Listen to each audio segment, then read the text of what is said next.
अस्सलाम वालेकुम students, welcome to YouTube channel एकी कोचिंग सेंटर। और मैट्रिक फिजिक्स से हमारे पास जो है वो चैप्टर नंबर 14 यूनिट 14 है इलेक्ट्रोस्टैटिक्स। सही है। तो इलेक्ट्रोस्टैटिक्स में हमारा आज का जो टॉपिक है वो है कॉम्बिनेशन ऑफ कैपेसिटर्स। सही है। तो कैपेसिटर के हमारे पास तीन किस्म के कॉम्बिनेशन होते हैं। नंबर 1 होता है हमारे पास पैरेलल कॉम्बिनेशन। Parallel combination. सही है। नंबर 2 होता है हमारे पास सीरीज कॉम्बिनेशन। Series combination. और नंबर 3 होता है हमारे पास parallel series. Parallel series combination. सही। अब कॉम्बिनेशन का इस्तेमाल किया क्यों जाता है ये भी बता देता हूँ। कॉम्बिनेशन का इस्तेमाल इस तरह से किया जाता है कि आपको कितनी कैपेसिटेंस चाहिए। अगर तो आपको कैपेसिटेंस ज्यादा चाहिए तब आप कौन सा कॉम्बिनेशन यूज करोगे। अगर आपको कैपेसिटेंस कम चाहिए तब आप कौन सा कैपेसिटर यूज करोगे। अच्छा, वो हमें वक्त पता चलेगा जब हम इसकी डेरिवेशन करेंगे। सही है। तो डेरिवेशन जैसे हम स्टार्ट करेंगे और जब डेरिवेशन एंड होने वाली होगी तो साथ साथ मैं बता दूंगा आपको कि कैपेसिटेंस किस में ज्यादा होती है और किस में कम होगी। और जब फार्मूला ड्राइव होगा तो आप खुद चेक कर सकते हैं वैल्यूज पुट करके कि पैरेलल में जो है आपके पास कैपेसिटेंस ज्यादा होती है या सीरीज में कैपेसिटेंस ज्यादा होती है। तो हमारे पास जो सिलेबस में मैट्रिक्स सिलेबस में सिर्फ दो है, पैरेलल और सीरीज। और ये पैरेलल सीरीज कॉम्बिनेशन का इसको हमने स्टडी नहीं करना, हमने सिर्फ स्टडी करना है parallel combination and series combination. तो हम स्टार्ट करते हैं। यहाँ पे डेरिवेशन हम करेंगे पैरेलल की और यहाँ पे हम करेंगे सीरीज की। तो यहाँ पे मैं हेडिंग डालता हूँ पैरेलल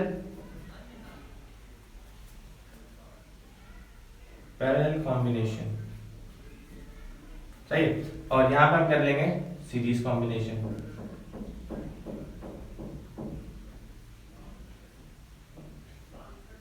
अच्छा, अब पैरेलल का मतलब क्या होता है। पैरेलल का मतलब आप अगर आपको मैथ्स में या फिजिक्स में कभी भी वर्ड आ जाए पैरेलल का, तो अगर आपको कोई बोले कि दो पैरेलल लाइंस बनाओ, तो पैरेलल का मतलब सिर्फ यू नहीं होता, ना ये होता है और ना ये होता है। पैरेलल का मतलब ऐसी दो लाइंस जो कभी भी आप इसमें ना मिले वो पैरेलल कहलाती है। चाहे वो ऐसी हो, चाहे वो ऐसी हो, चाहे वो ऐसी हो, जिनकी दोनों की डायरेक्शन भी सेम हो। सही, डायरेक्शन भी सेम होनी चाहिए और वो दोनों लाइंस आपस में एक दूसरे से मिली भी ना हो। तो ये लाइन आपस में एक दूसरे के पैरेलल है, ये भी लाइन आपस में पैरेलल है और ये भी लाइन आपस में पैरेलल है। तो कैपेसिटर को हम डिनोट किस तरह करते हैं, यानी कि आपको कभी भी कॉम्बिनेशन में कैपेसिटर्स गिवन हो तो कभी भी लिखा हुआ नहीं होगा कैपेसिटर्स, आपको ऐसा सिंबल बना के दे दिया जाएगा, या तो ऐसा या तो ऐसा, आपकी मर्जी। यानी कि दो पैरेलल लाइंस दिखेंगी, तो दो पैरेलल लाइंस आपको दिखेंगी तो आप समझ जाना कैपेसिटर है। अच्छा, जो पैरेललोग्राम होता है उसमें भी पैरेलल लाइंस होती है, लेकिन उसको शॉर्ट फॉर्म में लिखने का ये तरीका है, पैरेललोग्राम, इस तरह से लिखते हैं। लेकिन कैपेसिटर में सिर्फ आपको दो पैरेलल लाइंस मिलेंगी। तो सबसे पहले डेरिवेशन स्टार्ट करेंगे हम लोग पैरेलल कॉम्बिनेशन की। अब पैरेलल कॉम्बिनेशन की सबसे पहले छोटी सी डायग्राम बना लेते हैं ताकि समझ आए कि पैरेलल कॉम्बिनेशन और सीरीज कॉम्बिनेशन में फर्क क्या होता है। अच्छा, बुक पे जो डायग्राम हमारी बनी हुई है वो हमारे पास है तो पैरेलल, लेकिन वो इस तरह से हॉरिजॉन्टल बनी हुई है। तो स्टूडेंट्स को मसला होता है, वो समझते हैं कि ये भी शायद सीरीज है, तो उसको हम लोग उसी डायग्राम को पैरेलल बल्कि यानी कि वर्टिकल तरीके से बनाते हैं। तो हमारे पास यहाँ पे सपोज करते हैं कैपेसिटर है 3, 1 2 3 कैपेसिटर है हमारे पास पैरेलल ज्वाइन है। पैरेलल का मतलब होता है कि तीनों अलग अलग ज्वाइन है, तीनों में वोल्टेज जो है वो सेम होना चाहिए। पैरेलल का मतलब क्या है, पैरेलल कॉम्बिनेशन में हमेशा याद रखिएगा कि पैरेलल कॉम्बिनेशन ऑफ कैपेसिटर में आपके पास वोल्टेज हमेशा सेम रहेगा लेकिन चार्ज आपके पास डिफरेंट होगा। तो पैरेलल में क्या होगा, आपका ये तीनों आपस में ज्वाइन होंगे इस तरह से। सही है। और इनको हमने किसी न किसी सोर्स से, या तो आप बैटरी बोल लो, आपने किसी बैटरी से इसको कनेक्ट किया हुआ होगा, ये इसका पॉजिटिव टर्मिनल और ये इसका नेगेटिव टर्मिनल। तो ये थोड़ा सा बड़ा बनाया जाता है पॉजिटिव का, ताकि इंडिकेट कर सके हम पॉजिटिव कौन सा है नेगेटिव कौन सा है। अब ये पॉजिटिव टर्मिनल है और ये नेगेटिव टर्मिनल है। अच्छा, अब होगा क्या सेम कि हमारे पास तीन कैपेसिटर्स है ना, हमने इसको पैरेलल कनेक्ट किया हुआ है। तो पहले वाले को मैं बोल दूंगा C1 है, दूसरे वाले को बोल दूंगा C2 है और लास्ट वाले को बोल दूंगा C3 है। सही है। अब हमारे पास एक फार्मूला होता है, फार्मूला क्या होता है हमारे पास, फार्मूला यहाँ लिख देता हूँ, Q = CV। इधर Q जो है वो मेरे पास चार्ज है, हमने लास्ट जो है वो टॉपिक में हमने इसको ड्राइव किया था, Q = CV। C हमारे पास Q = CV कहां से आया था, हमने लास्ट जो है वो टॉपिक में इसको ड्राइव किया था।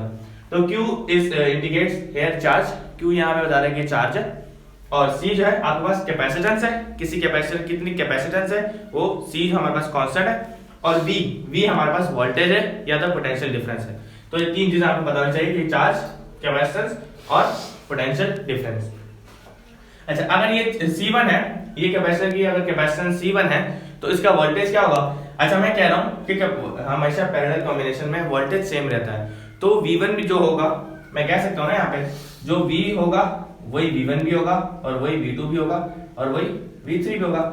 इसकी मिसाल अगर ऐसे ले लें कि अगर आपके पास 1000 रुपए या मिसाल आपके पास 1200 रुपए, ठीक है, और आपने कहा कि मैंने तीन बच्चे हैं और तीनों में इक्वली डिवाइड कर दिए, तो 1200 को अगर आप 3 से डिवाइड करेंगे, आपके पास अगर 1200 इसको 3 से डिवाइड करेंगे तो आपके पास 3 बचा 3, 3 4 12, तो यानी कि 400 रुपए ईच बच्चे को आएंगे। तो अगर मैं बोलूंगा भाई आपके पहले बच्चे के कितने रुपए, 400 रुपए, दूसरे के बाद भी 400, तीसरे के बाद भी 400।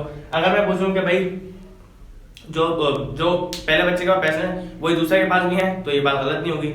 जो दूसरे के पास है वही तीसरे के पास भी है, तो ये भी गलत नहीं होगी। इसका मतलब कि जो V होगा वो V1 भी होगा, वही V2 भी होगा, और वही V3 भी होगा। तो हमारे पास वोल्टेज जो है वो सेम है, ये हम लोगों ने नोट कर लिया यहाँ से। तो मैं यहाँ लिख देता हूँ कि वोल्टेज हमारे पास कांस्टेंट है, वोल्टेज लिखने की जरूरत नहीं है। अच्छा, ये हमारे पास एक बैटरी है, ये एक सोर्स है, तो उसमें कितना वोल्टेज आ रहा है वो भी आप लिख लो। ये बैटरी आ गई, तो फॉर एग्जाम्पल यहाँ पे 5 वोल्ट आ रहे हैं, सही है, 5 वोल्ट का पोटेंशियल डिफरेंस हमें जो है वो बैटरी दे रही है। अब होगा क्या, हमारे पास V तो कांस्टेंट है, लेकिन Q जो है वो हमारे पास हर जगह डिफरेंट है। तो मैं क्या करूंगा यहाँ पे कि C1 है तो ये Q1 होगा, यानी कि जो कैपेसिटर नंबर 1 है उसका जो चार्ज होगा वो Q1 होगा, क्योंकि चार्ज हमारे पास डिफरेंट है, और ये Q2 होगा, और ये Q3 होगा, और वोल्टेज तीनों के सेम होंगे, ये भी V होगा, ये भी V होगा, और ये भी V होगा, क्योंकि V1 V2 V3 चारों V के बराबर है। अब हमने क्या करना है कि दोबारा से फार्मूला लिखना है। फार्मूला होता है हमारे पास Q इक्वल्स टू CV, सही है, Q इक्वल्स टू CV। हमारे पास जो चीज डिफरेंट है ना उसके लिए आप फार्मूला ड्राइव कर लो, यानी कि आपके पास चार्ज डिफरेंट है ना, तो चार्ज के लिए आपके पास फार्मूला ड्राइव हुआ है। तो अगर Q इक्वल है CV के, तो Q1 किसके बराबर होगा, ऑब्वियस सी बात है Q1 बराबर होगा C1 V1 के, लेकिन यहाँ V तो कांस्टेंट है, जो V है वही V1 है, तो V1 लिखने की आपको जरूरत नहीं है, आप क्या करोगे C1 V लिख दोगे। अच्छा, कोई आपसे पूछे Q2 क्या होगा, तो आप बोलोगे Q2 वही होगा जो C2 और V2 होगा, लेकिन V2 लिखने की जरूरत नहीं है क्योंकि V1 और V2 आपके पास सेम है। इसी तरह Q3 यानी कि जो तीसरे कैपेसिटर पे चार्ज होगा वो कितना होगा, C3 और V, सही है। तो हमें Q1 का पता चल गया, Q2 का भी पता चल गया, और Q3 का भी पता चल गया। तो हमें यहाँ पे पता है कि चार्ज जो है वो डिफरेंट होगा। अब चार्ज अगर डिफरेंट है तो कोई आपसे पूछे कि इक्विवेलेंट चार्ज क्या होगा तीनों कैपेसिटर पे, तो आपको तीनों को प्लस करना पड़ेगा।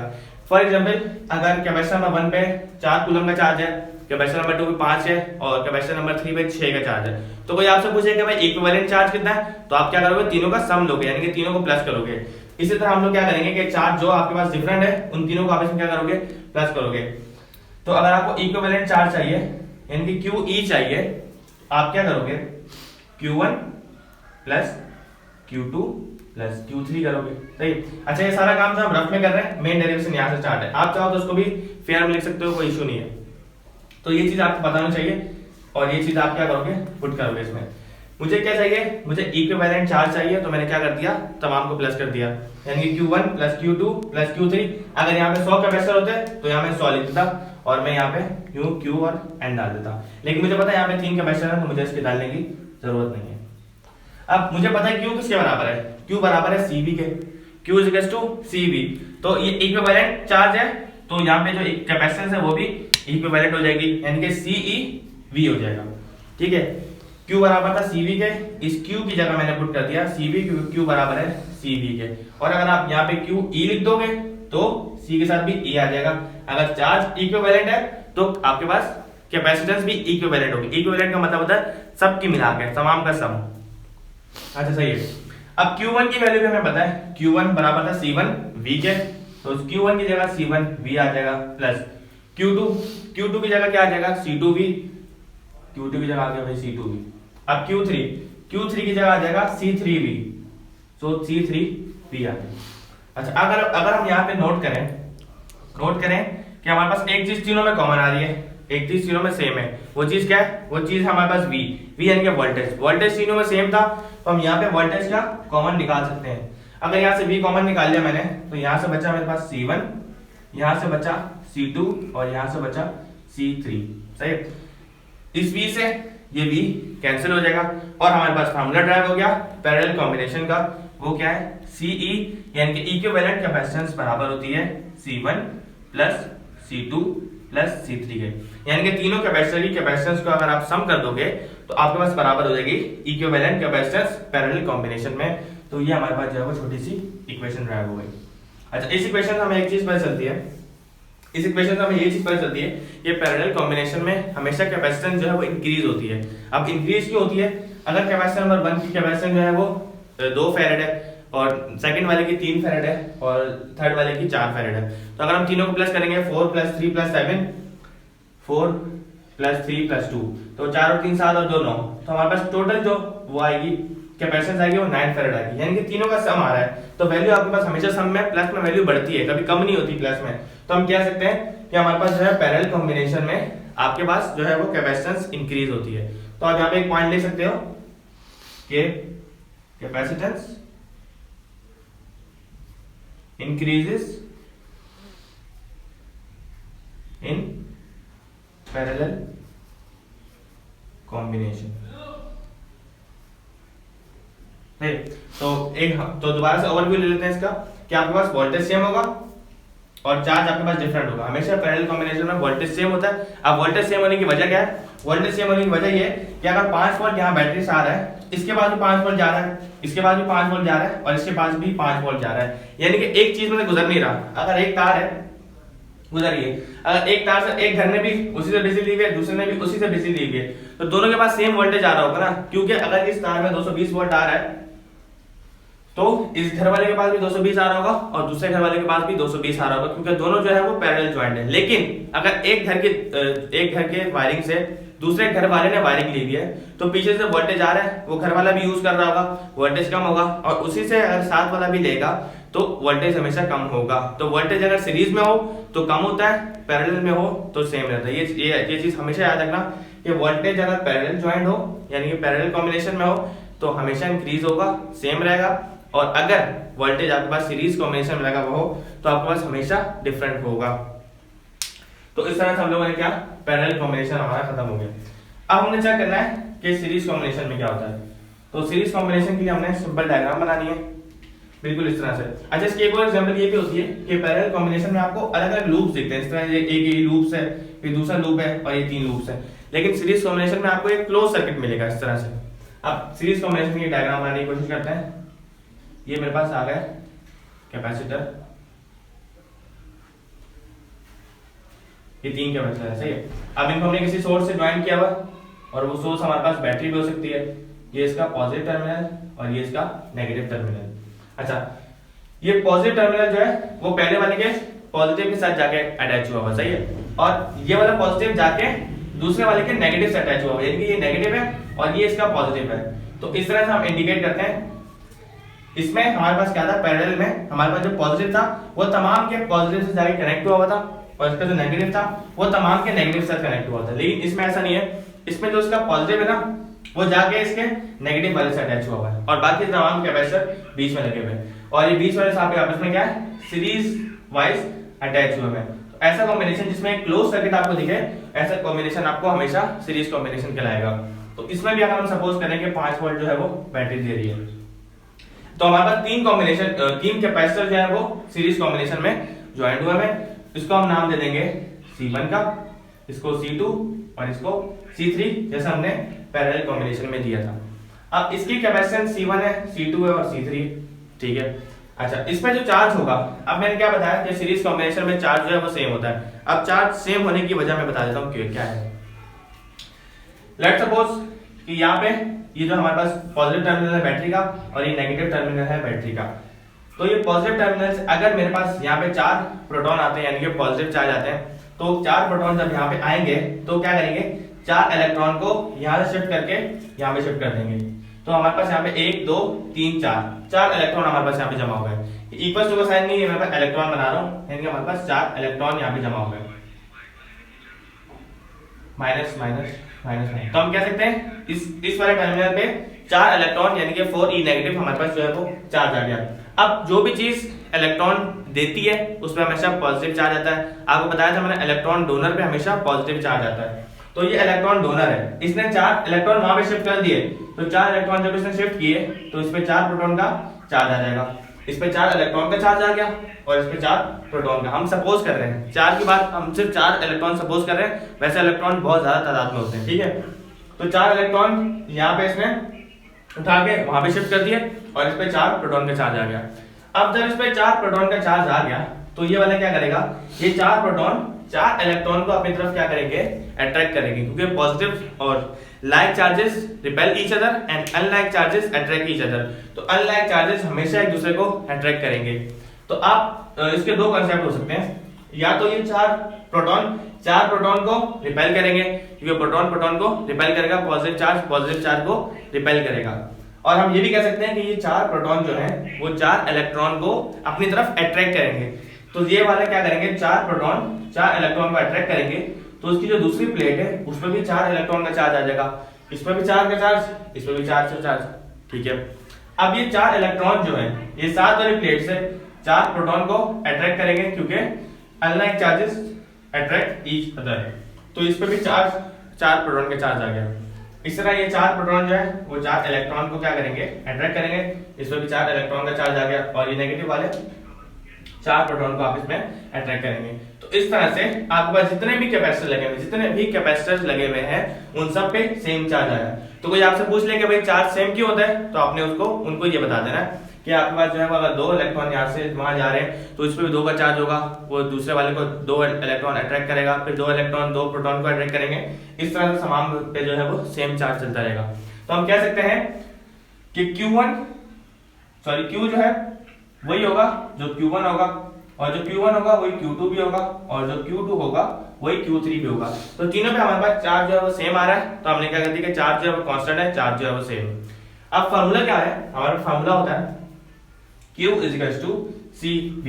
अब यहाँ पे एक चीज जो है वो यहाँ जो पिछली पैरेलल में कांस्टेंट थी, सेम थी, इसमें डिफरेंट होगी। वो क्या चीज है, वो चीज है वोल्टेज। अगर ये बैटरी यहाँ पे 5 वोल्ट दे रही है, अगर ये बैटरी यहाँ पे 5 वोल्ट दे रही है, तो जब 7 वाले कैपेसिटर में जाएंगे तो पूरे 5 वोल्ट नहीं जाएंगे, वोल्टेज हमेशा कम होगा, क्योंकि ये सीरीज में ज्वाइन हुआ है। तो सीरीज कॉम्बिनेशन में वोल्टेज कभी भी सेम नहीं रहता, वोल्टेज हमेशा डिफरेंट रहता है। अगर यहाँ 5 वोल्ट का चार्ज है तो यहाँ जाते और कम हो जाएगा, यहाँ जाते और कम हो जाएगा, और यहाँ जाते और कम हो जाएगा। तो हम कह सकते हैं कि वोल्टेज यहाँ पे सेम नहीं होगा। तो हमने इस इक्वेशन को वोल्टेज के लिए ड्राइव कर लेना है। तो अगर मुझे यहाँ पे V निकालना होगा तो C यहाँ पे मल्टीप्लाई है और यहाँ डिवाइड हो जाएगा, V बराबर हो जाएगा Q/C के, ठीक है। अगर V बराबर है Q/C के तो V1 किससे बराबर होगा, V1 बराबर होगा Q1/C1, लेकिन Q तो हमें पता है कांस्टेंट है, तो Q1 लिखने की जरूरत है ही नहीं, तो हम क्या लिख देंगे यहाँ पे, सिंपल Q लिख देंगे।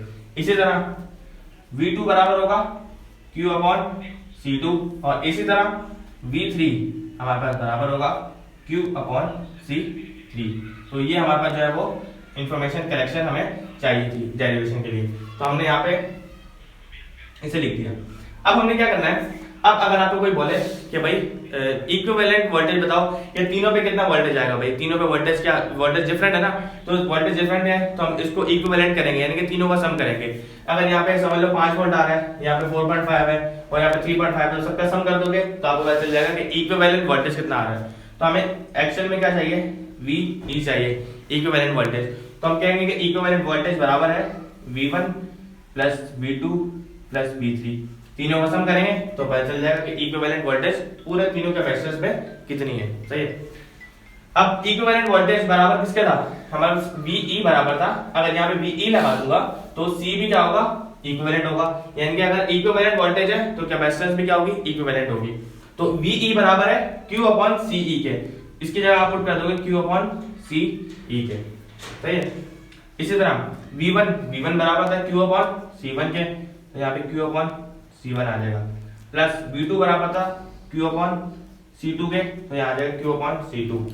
इसी तरह V3 बराबर था Q/C3 के। अच्छा, इन सब तमाम में हमारे पास Q जो है वो कॉमन आ रहा है, Q जो है वो सेम है, तो Q को हम क्या करेंगे, कॉमन निकाल लेंगे। तो जब मैं यहाँ से Q कॉमन निकालूंगा तो ऊपर कुछ नहीं बचा मेरे पास, जब जहाँ कुछ भी नहीं बचता तो वहां पे 1 बचता है हमारे पास, तो ये हो जाएगा 1/C1। जब दोबारा Q को मल्टीप्लाई करूंगा तो Q/C1 बन जाएगा। इस तरह यहाँ पे आ जाएगा 1/C2, और Q बाहर आ गया तो 1/C3 आ जाएगा, सही है। अच्छा, इस Q से ये Q कैंसिल हो जाएगा, तो मेरे पास बचेगा 1/CE equals to 1/C1 plus 1/C2 plus 1/C3। तो ये मेरे पास फॉर्मूला ड्राइव हो गया इक्विवेलेंट कैपेसिटेंस का सीरीज कॉम्बिनेशन में। तो अगर मैं चेक करूं तो पैरेलल कॉम्बिनेशन में मेरे पास जो है वो डायरेक्ट रिलेशन आता है, यानी कि अगर मुझे चेक करना हो कि कैपेसिटेंस सीरीज में ज्यादा होती है या पैरेलल में ज्यादा होती है, तो मैं इस जगह वैल्यूज पुट करके चेक कर लेता हूं। मेरे पास इक्विवेलेंट अगर कैपेसिटेंस निकालनी हो, अगर मैं पैरेलल का फॉर्मूला लिखूं कैपेसिटेंस नंबर 1 में, अगर मेरे पास यहाँ कैपेसिटेंस है 2 फैरेड, इसकी 3 फैरेड है, ये माइक्रो लिख दिया मैंने, ये फैरेड आ गया और ये 4 फैरेड है। तो इनके सबका मैं अगर सम करूं तो ये हो जाएगा 2 प्लस 3 प्लस 4, तो टोटल मेरे पास आएगा 4 प्लस 3 7 प्लस 2 9। तो 9 फैरेड मेरे पास क्या बनती है, इक्विवेलेंट कैपेसिटेंस बनती है। किसमें, पैरेलल कॉम्बिनेशन में। ये कौन सा है, पैरेलल कॉम्बिनेशन का फार्मूला है, पैरेलल कॉम्बिनेशन। अच्छा, अगर मैं सीरीज कॉम्बिनेशन के फार्मूले में कैपेसिटेंस को पुट करूं तो मैं चेक करूंगा कम हो रही है या ज्यादा हो रही है।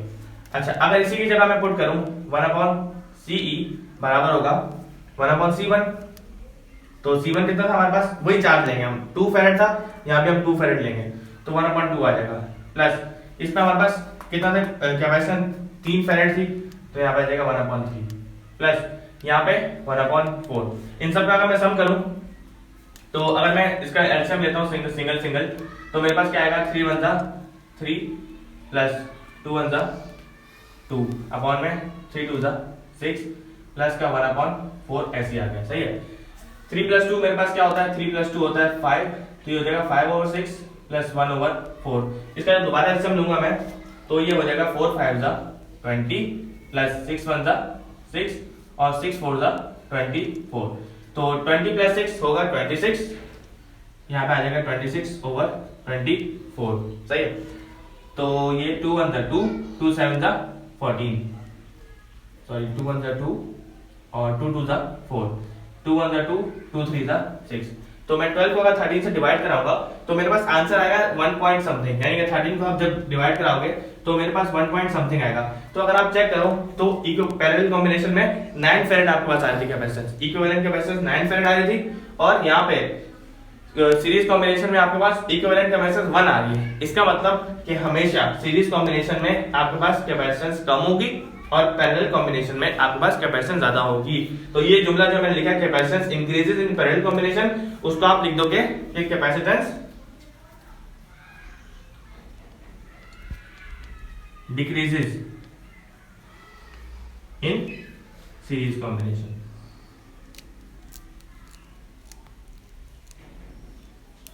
So this is all about combination of capacitors।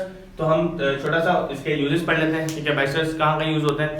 अच्छा, कैपेसिटर्स के हम यूजेस देख लेते हैं कि कैपेसिटर्स जो है हम लोग उसका हमने कॉम्बिनेशन तो पढ़ लिए, तो ये यूज कहाँ होते हैं। तो कैपेसिटर जो है आपके पास, इसका बता चुका था कि कैपेसिटर यूज क्यों होता है। कैपेसिटर यूज होता है आपके पास ज्यादा अमाउंट ऑफ एनर्जी एक साथ देता है। सही है, जिस तरह आपका पंखों में कैपेसिटर लगा होता है, तो पंखे को चलाने के लिए यानी कि पंखे को स्टार्ट करने के लिए आपके पास क्या कैपेसिटर का यूज किया जाता है। तो कैपेसिटर जो है वो अचानक जो है आपको एक बिजली का समझ झटका फराहम करता है, जिसकी वजह से आपका पंखा जो है वो चलना स्टार्ट होता है, फिर आपके पास जो वोल्टेज आ रहा होता है पीछे से, उसी वजह से आपका पंखा जो है वो चलता रहता है।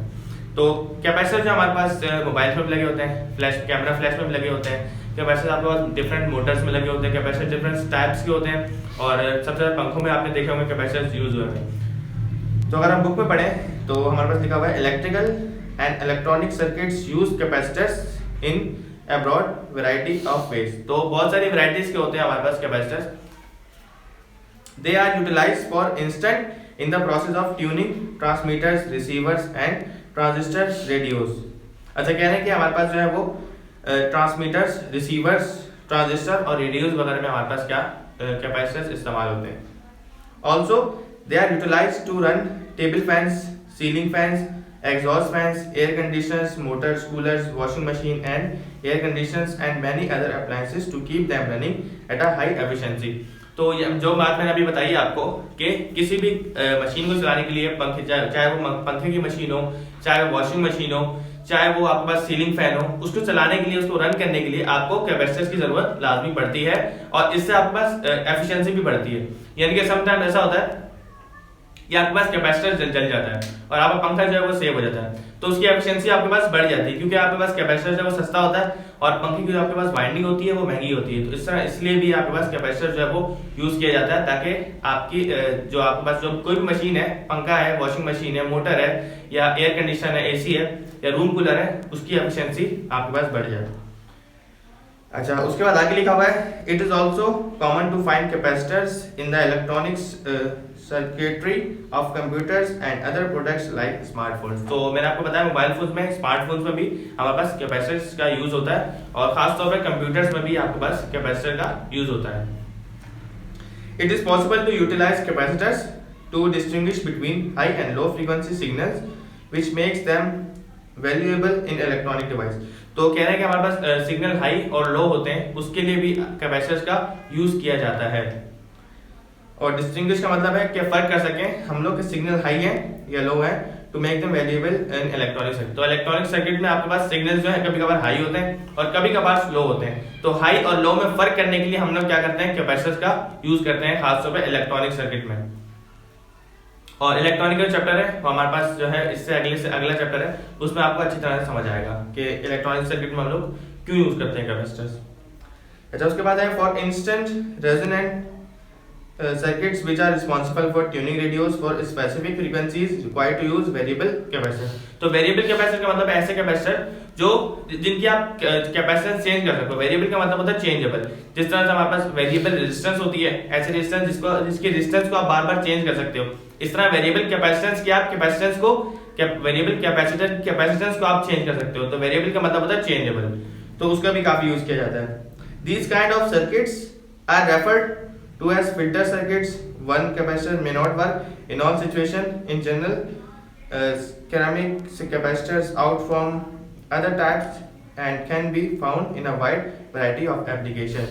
तो कह रहे हैं कि बहुत सारे कैपेसिटर्स जो हैं बहुत सारे सिचुएशन में काम नहीं कर सकते, इसीलिए जो है हमारे पास डिफरेंट टाइप्स ऑफ कैपेसिटर्स का यूज किया जाता है। जिस तरह से हमारे पास अलग अलग जगहों पे अलग अलग मशीनरी का यूज किया जाता है, इसी तरह डिफरेंट कैपेसिटर्स डिफरेंट टाइप के यूज किए जाते हैं। सही। जिस तरह से आपका पंखा है, आपके पास कोई ऐसी जगह है जहाँ बहुत ज्यादा गर्मी है, तो आप पंखे का यूज नहीं करोगे, आप क्या करोगे, वहां पे एयर कंडीशनर लगा दोगे।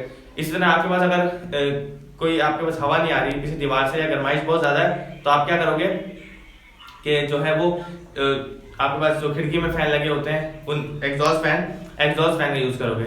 इस तरह आपके पास अगर सीलिंग फैन लगा हुआ है, तो आप कई जगह सीलिंग फैन, घरों में सीलिंग फैन यूज करते हैं, कई जगह एयर कंडीशनर यूज करते हैं। इसी तरह कैपेसिटर जो है वो डिफरेंट जगह पे डिफरेंट सिचुएशन में हम डिफरेंट कैपेसिटर यूज करते हैं, ताकि हमारे पास जो है वो चीजों को रन करने के लिए बहुत काम आते हैं।